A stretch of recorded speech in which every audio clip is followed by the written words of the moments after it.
crews spent hours fighting a fire at an abandoned house this afternoon in Seattle's Mount Baker neighborhood. It is the latest in a long string of vacant building fires. Just last year, the city passed new legislation to address the issue. King 5's Jim Nelson has been bringing us live coverage all day. Jim, was the city aware of previous issues at this house?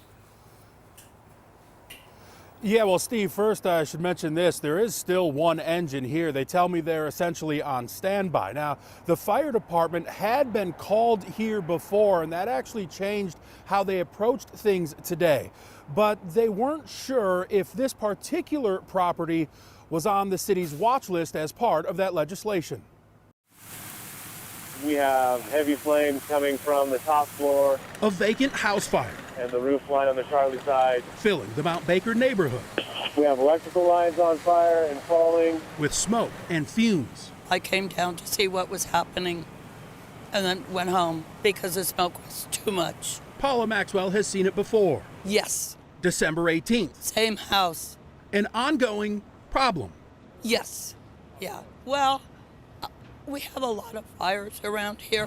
This call came in just before 3:30 on Walker Street, just off Rainier Avenue, less than 2 months after the Seattle Fire Department was called for another fire at the same house.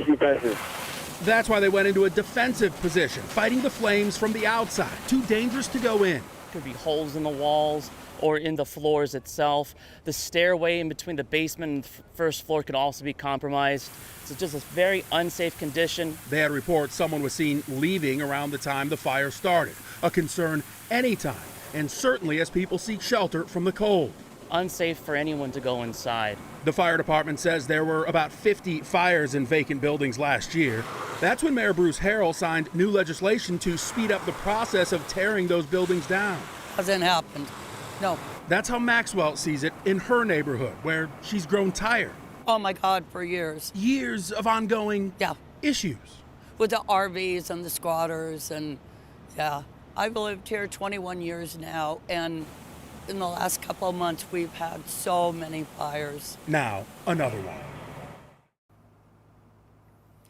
By the end of the night, the roof had partially collapsed at that house. There were also some power lines that caught fire, but as of now, the fire department considers this under control. A final message from the fire department urging anyone who sees any suspicious activity at these abandoned properties to call 911.